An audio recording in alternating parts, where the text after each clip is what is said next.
Tirania de Aço capítulo 250. Mais reformas constitucionais. Um novo dia havia chegado e, com ele, Berengário se viu atirado de cabeça no trabalho aprovando suas reformas. A primeira ordem de negócios foi reformular sua constituição para que pudesse ser aplicada a todo o ducado. Como duque da Áustria que acabara de sufocar a rebelião de seus súditos mais desleais há pouco tempo, Berengário estava em uma posição única para reformar seu território. Como tal, ele estava atualmente no processo de corrigir alguns dos erros de sua constituição que ele havia estabelecido anteriormente. Por exemplo, ele estava se afastando da Câmara dos Comuns e da Câmara dos Lordes para implementar uma legislação bicameral mais simplificada, parcialmente baseada nos primeiros dias da Constituição dos Estados Unidos de sua vida passada. A Câmara dos Representantes foi estabelecida como a Câmara abaixo de sua legislatura bicameral.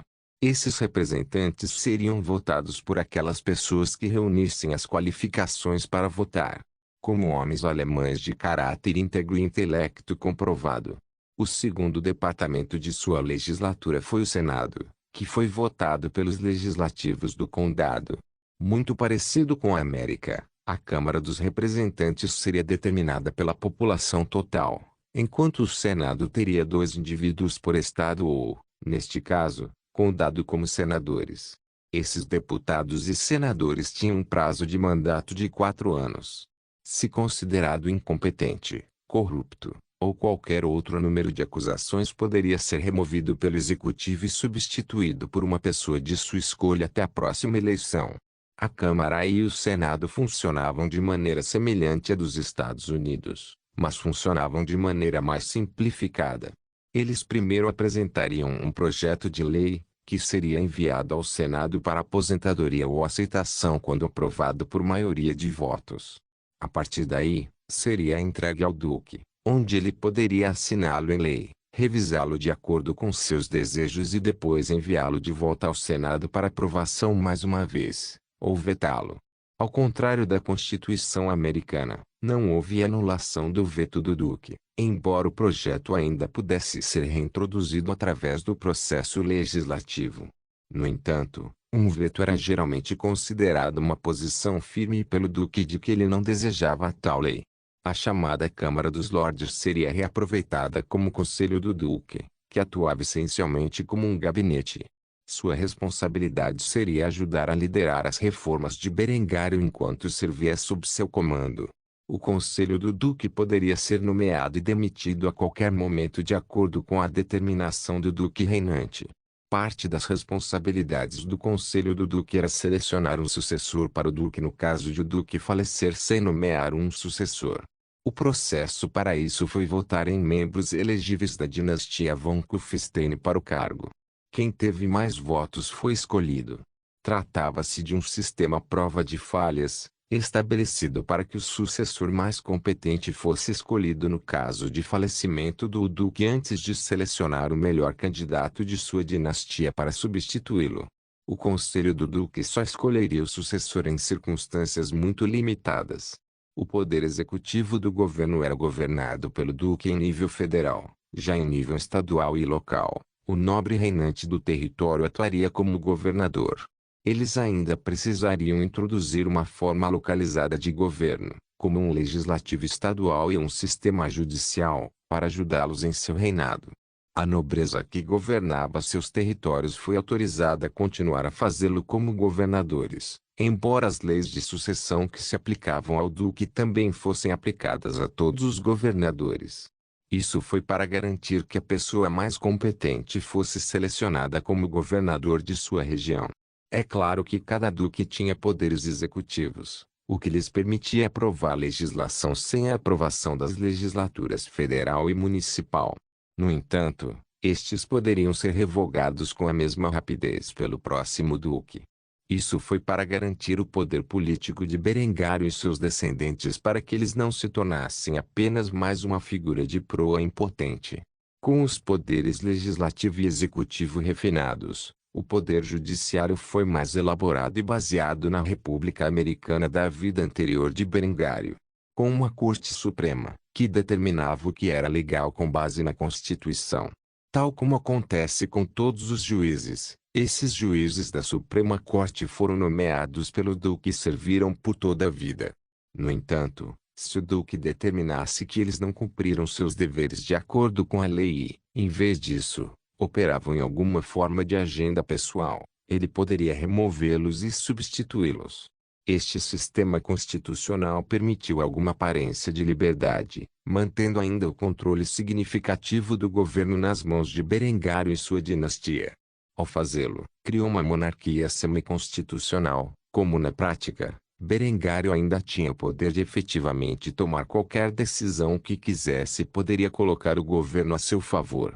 Ele também manteve uma postura estrita de um eleitorado pequeno e inteligente composto por homens alemães de sangue puro e cumpridores da lei, impedindo qualquer influência estrangeira em suas eleições, pois a minoria não alemã não tinha direito a voto. Mantendo assim a ideia de uma pátria alemã unida para os próximos anos. Claro, ele mais uma vez permitiu um período de transição de 10 anos, onde ainda governava como monarca absoluto. Este período de transição pode ser prorrogado pelo Duque, se necessário. Dessa forma, ele poderia assimilar lentamente seu território em seu novo estilo de governo. Depois de redigir essas reformas constitucionais, Berengário suspirou pesadamente. Ele havia gasto muito tempo e esforço revisando sua Constituição. Também provavelmente mudaria no futuro, quando ele passasse de duque a rei, a imperador. Por enquanto, este era o melhor esforço que ele poderia fazer. Com isso, Linde chegou ao seu quarto e colocou uma jarra de cerveja na mesa de Berengário, e em suas próprias mãos estava uma taça cheia de leite. Ela deu uma olhada nas reformas e notou a expressão exausta no rosto de seu amante. Feito isso, suspirou antes de comentar o trabalho de Berengário. Você percebe que quando a notícia disso se espalhar, os ducados e reinos vizinhos ficarão ainda mais chateados com você do que estão atualmente. Você está revisando sozinho séculos de governança em algo que novo que retira grandemente o poder da nobreza. Para isso, Berengar riu enquanto agarrava o rosto perfeitamente formado de Linde antes de expressar suas opiniões sobre os assuntos em questão. Claro, a nobreza perde a capacidade de convocar tropas, emitir sua moeda e possuir todas as terras. No entanto, eles ainda atuarão como governadores de fato de seu território e terão mais riqueza do que antes quando minhas reformas entrarem em vigor. No momento, a maioria dos nobres ganha sua riqueza tributando os camponeses pobres. Com a era industrial sobre nós, os negócios vão crescer e as mercadorias serão vendidas. As pessoas comuns ficarão mais ricas e comprarão belas casas. E a moeda que eles usam para comprar a terra para construir essas casas irá para as mãos da nobreza, que atualmente possui essa terra. Não é como se eu estivesse tirando todas as terras dos nobres deles. Eles ainda terão vastas extensões de território e mais do que compensarão a perda de terras com participações nos negócios que devem se espalhar pela Áustria nos próximos anos. Os nobres podem não ter toda a riqueza do ducado em suas mãos, mas serão mais ricos do que eram antes, e isso é tudo o que importa. Quando os reinos vizinhos perceberem que a nobreza do nosso reino é mais rica do que eles ficarão com inveja e rancor. Eles podem nos atacar, mas temos o poder da indústria do nosso lado, e seus exércitos feudais já provaram não ser páreo para o meu exército profissional. Ao ouvir o discurso prolixo de Berengário sobre a proximidade, Linde arregalou os olhos ao imaginar como seria. Ela admirava muito a visão de Berengário para o futuro e o quanto ele estava disposto a ir para alcançá-lo. Assim, ela envolveu seu amante com os braços, e olhou para o último rascunho da Constituição, e fez outra pergunta que estava em sua mente. No final, todo o poder está em suas mãos, não é? Todo o resto é apenas um ardil para apaziguar os plebeus e os nobres. De acordo com esta Constituição, você pode substituir qualquer um que você não goste no governo com alguém que o apoie. A isto, Berengário sorriu e tomou um gole da sua cerveja. Depois de fazer isso, ele pensou profundamente por algum tempo antes de responder. Não se pode confiar na pessoa média qualquer aparência de poder político. Mesmo que eu alfabetizasse minha população, as massas nunca entenderiam o funcionamento interno do governo. Inevitavelmente, Votaram no poder pessoas que prometem dar-lhes os maiores benefícios à custa da nação. Com isso, a corrupção tomará conta da sociedade, e a nação cairá lentamente em colapso total. Somente mantendo um eleitorado educado e inteligente pode um governo de estilo republicano genuinamente prosperar. No entanto, quanto mais alfabetizadas as pessoas se tornam, mais elas vão querer representação. Assim, se eu tentar manter todo o poder como um déspota, inevitavelmente haverá uma revolução. A criação de um império duradouro é construída com base em compromissos. Com isso, espero fazer um sistema duradouro onde nossos descendentes mantenham o poder, e aqueles inteligentes o suficiente para entender como o governo funciona sejam aplacados com a representação adequada de seus interesses. Ao ouvir isso, Lindy acenou com a cabeça e um sorriso malicioso apareceu em seu rosto. Em outras palavras, o Duque sabe melhor, certo? A isso, Berengar riu antes de responder. Eu suponho que você poderia dizer isso. Assim, com isso, foi redigida a Constituição do Ducado da Áustria, em um sistema que lembrava um pouco uma república limitada, mas ainda dando um controle significativo à nobreza e ao duque. Berengário redigiu cuidadosamente uma Constituição que, segundo ele, limitava os efeitos negativos das repúblicas constitucionais e das monarquias, mantendo um grau significativo de controle para si mesmo e sua dinastia.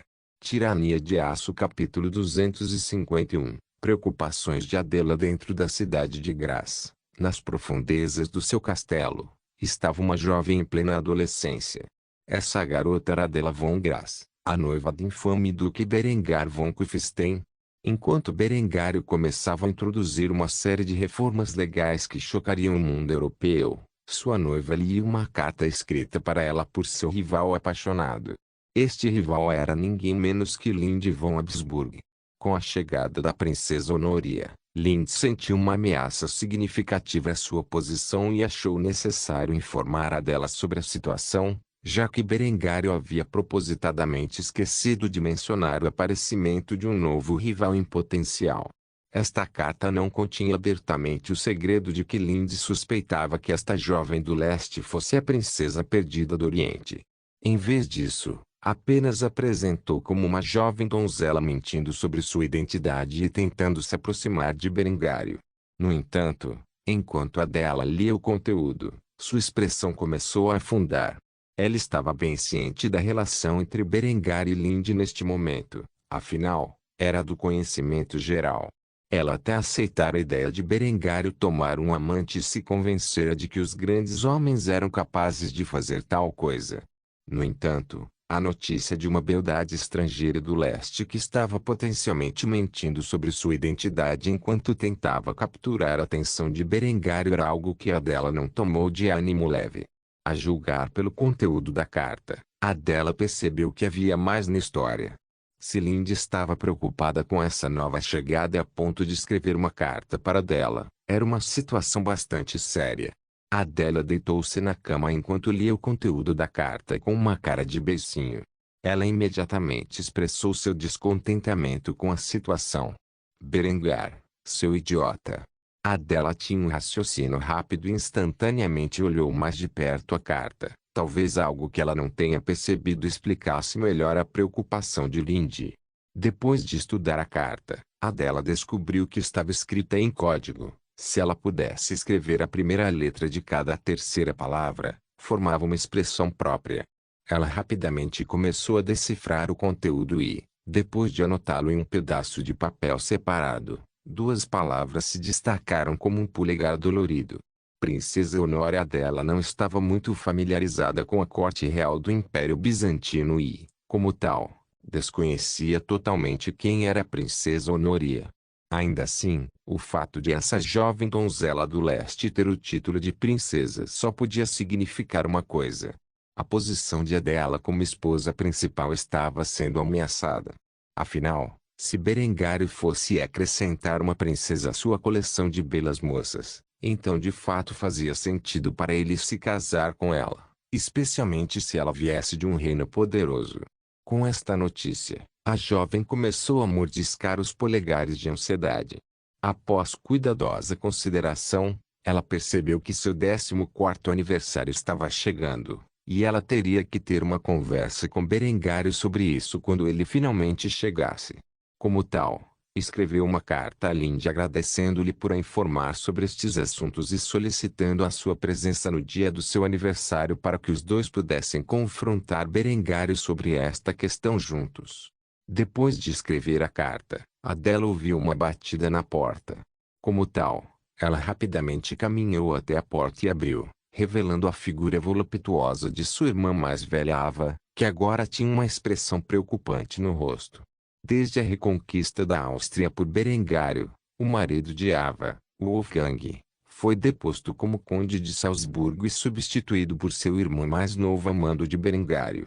Apesar das desculpas dela e de seu marido por suas ações enquanto Berengar permaneceu em Graz, o homem cumpriu sua ameaça. Ele removeu completamente Wolfgang de qualquer posição de autoridade. Ele o fez enquanto Conrad ainda estava vivo, e ele era o regente da Áustria. Desde então, Wolfgang e Ava se mudaram permanentemente para Graz a mando do novo conde de Salzburgo. Afinal de contas, o homem nunca poderia perdoar seu irmão mais velho por abandonar sua terra natal e fugir de Steiermark enquanto Salzburgo estava envolvido na guerra. Desde então, Ava e seu marido se humilharam e, com Adela sendo a noiva do novo duque da Áustria, Ava não a encontrou mais para o conflito diário. Em vez disso, ela começou a rastejar aos pés de Adela para que a jovem pudesse convencer seu futuro marido a restaurar a posição de Wolfgang. Assim, depois que Adela viu Ava em sua porta, ela começou a suspirar e balançar a cabeça enquanto fazia Ava pergunta em sua mente. E agora, Ava? Estou um pouco ocupado. Ava percebeu que Adela estava angustiada, o que era incomum para a garotinha que geralmente era tão cheia de vida. Como tal, ela instantaneamente viu isso como uma maneira de bajular sua irmã mais nova. Assim, Ava fez uma fachada preocupada e respondeu à pergunta de Adela com outra. Pequena Adela, está tudo bem? Você parece bem chateada. Embora Adela soubesse quais jogos Ava estava jogando, ela honestamente não se importava, pois seria bom desabafar suas frustrações com alguém. Como tal, ela abriu a porta e permitiu que Ava entrasse no quarto antes de se sentar na cama e abraçar o travesseiro. Uma princesa está visitando Berengário, e temo que ele tente se casar com ela em vez disso. Ava ficou bastante chocada com isso. Quando ela tentou seduzir Berengário, ele não prestou atenção aos seus encantos naturais. Assim, ela também ficou bastante chateada quando soube que alguma outra mulher havia começado a tentar agarrar o amado noivo de sua irmãzinha. No entanto, ela escondeu sua fúria interior e tentou consolar a dela em vez disso. Uma princesa, hein? Que princesa? Você sabe o nome dela e de que reino ela é? Ao ouvir isso, Adela apenas balançou a cabeça antes de responder à irmã enquanto olhava para o chão. Eu nunca ouvi falar dela antes.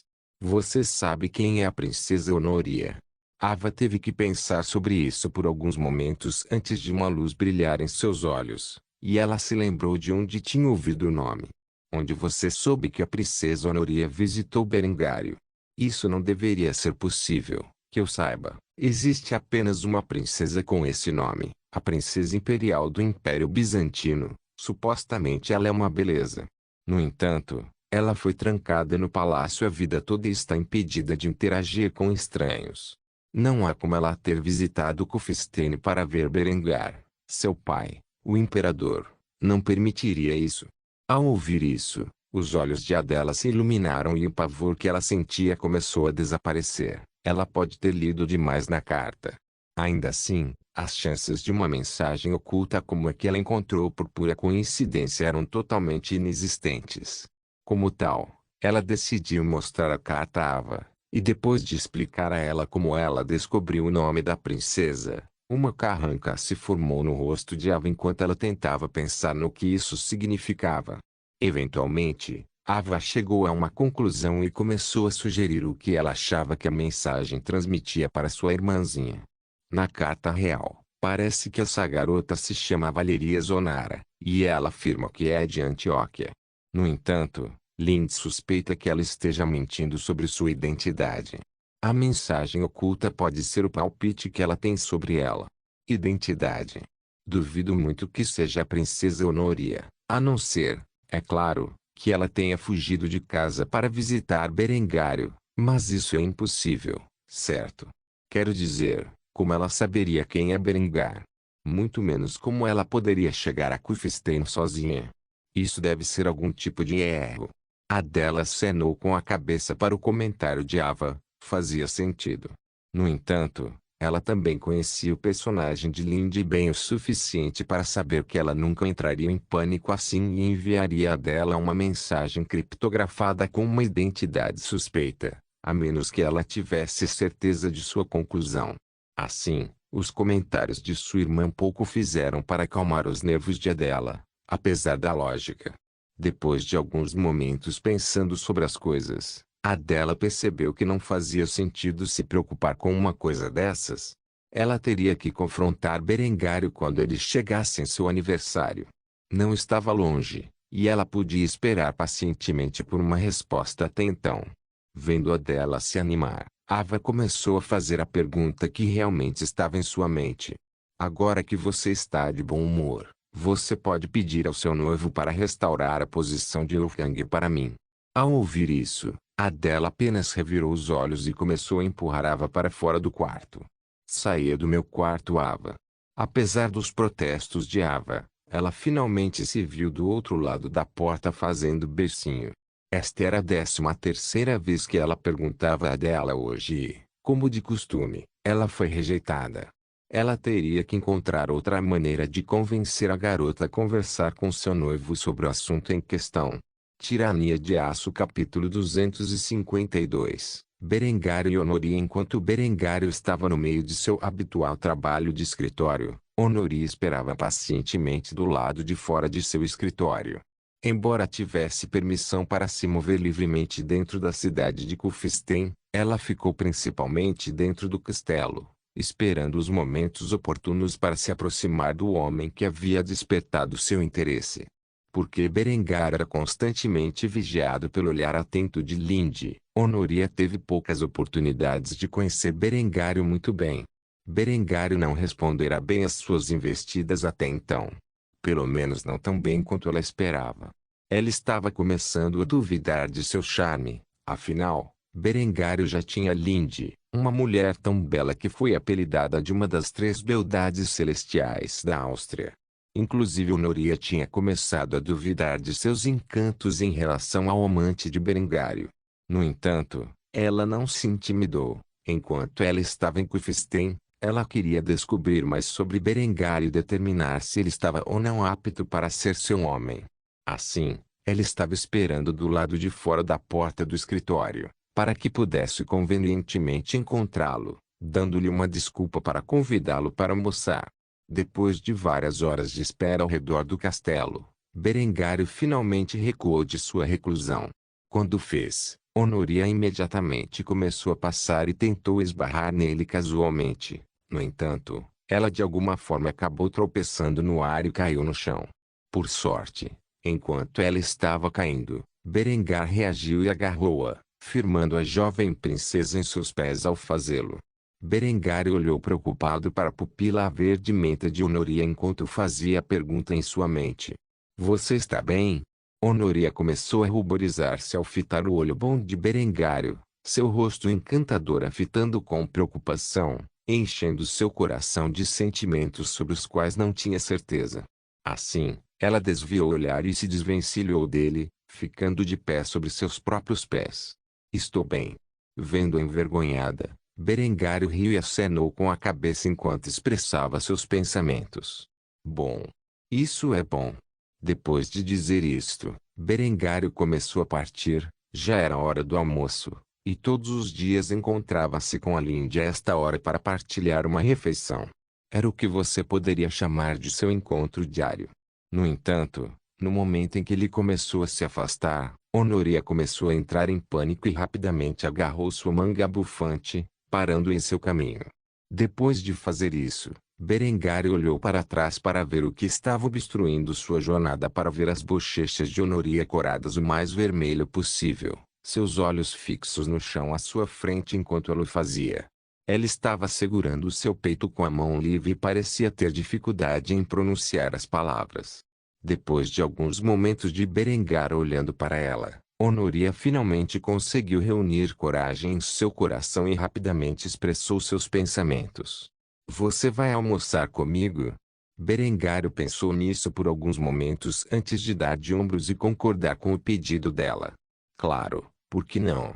Ele almoçava com Lindy todos os dias. Ela não ficaria muito chateada se ele perdesse um dia. Ficaria. Ao ouvir isso, os olhos de Honoria se iluminaram em resposta. Cheios de excitação, ela rapidamente agarrou as mãos de Berengário, seu coração palpitando ao fazê-lo. Você quer dizer isso? Com isso, Berengário ficou levemente surpreso. No entanto, ele não revelou isso em seu rosto bonito e, em vez disso, deu um tapinha na cabeça da garota e acenou com a cabeça antes de responder. É claro. Honoria quase desmaiou de emoção ao ouvir isso. No entanto, ela rapidamente se controlou e explicou a data que havia planejado na noite anterior. Ela ficou acordada até tarde pensando nisso.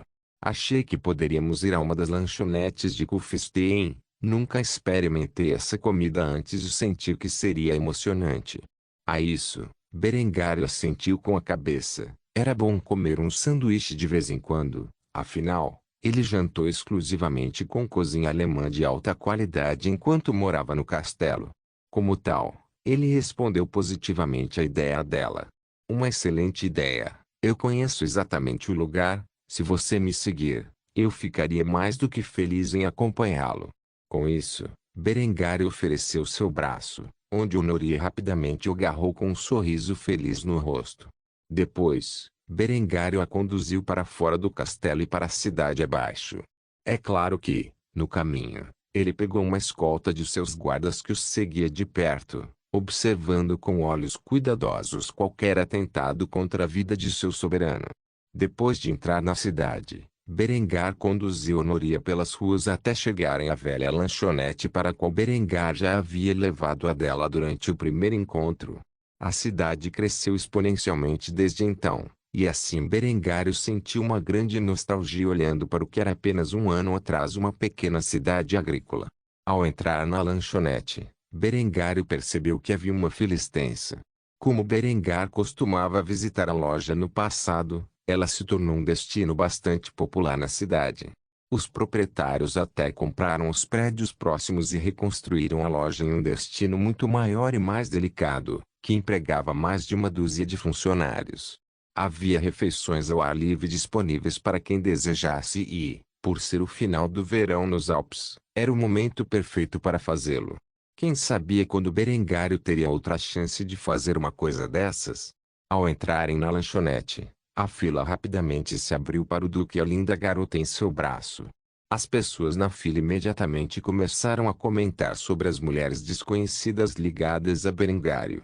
Era do conhecimento geral que o Duque tinha dele Lindy, mas a beleza de cabelos brancos agarrada a ele com um sorriso amoroso era uma entidade desconhecida para o povo de Kufstein. Imediatamente os homens começaram a olhar para o Duque com inveja e suspirar para si mesmos. Eles imediatamente admitiram a derrota ao se compararem ao Berengário. Helga ficou bastante surpresa ao ver Berengário chegar, pois fazia tempo que não ia à sua loja. Não é que Berengário não o desejasse, é simplesmente uma questão de não ter tempo. Se Honoria não o tivesse procurado para um encontro, provavelmente não teria vindo a este lugar tão cedo. Como tal, a mulher tinha um sorriso agradável no rosto ao cumprimentar o homem que há pouco tempo era filho de um barão. Sua graça. É bom ver que você está indo bem. Já faz algum tempo. Quem é essa linda donzela tão carinhosamente ligada ao seu braço? Ao ouvir isso, Honoria pôde ver os olhares dos que a rodeavam estreitando-se de curiosidade, pois também se perguntavam que tipo de garota Berengário teria escolhido agora. O rosto pálido da jovem instantaneamente começou a corar quando ele ouviu a mulher adulta falar. Em resposta a isso, Berengário sorriu ao apresentar Honoria pelo pseudônimo que ela lhe dera. Esta é Lady Valeria. Ela é do Império Bizantino e está aqui em Kufstein para o comércio. Estou simplesmente oferecendo-lhe algumas das iguarias locais. Embora Berengário não a tenha apresentado como mais uma de suas garotas, os espectadores se recusaram a acreditar que Berengário não tinha a intenção de fazer de uma jovem tão bonita um membro de seu harém ducal. Afinal de contas, ele era bem conhecido como um lascivo descarado pelos homens de Kufstein, por isso todos eles invejavam muito. Helga sentiu ao ouvir isso. Ela também suspeitava de algo mais sério entre o casal, mas se Berengário não queria anunciar publicamente sua relação com a moça, estava longe de ser sua posição indagar. Assim, ela fez uma pergunta muito mais apropriada. O que posso te dar, sua graça? Berengário respondeu imediatamente com o que tinha em mente, afinal, essa comida era novidade para Honoria. Eu gostaria de uma cesta de bieroques e 2 jarras de leite fresco. Ao ouvir isso, Helga acenou com a cabeça e respondeu com um sorriso chegando. Depois de fazer isso, Berengário tirou alguns pfennigs de prata de sua bolsa de moedas e os entregou à mulher, onde ela imediatamente começou a recusar. Sua graça, você não tem que pagar. Seria rude da minha parte pedir isso a você. No entanto, Berengário apenas riu da resposta da mulher e brincou com isso. Como você se mantém no negócio? A isso, a mulher madura corou, e Berengário forçou as moedas em suas mãos. Eu não posso ter você e seus funcionários trabalhando de graça só porque eu sou o duque. Você merece ser pago por seus serviços. Com isso, ele se afastou com Honoria ao seu lado, onde se sentaram na área de jantar externa enquanto esperavam pela comida. Não se esqueça de deixar o link de se inscrever no canal.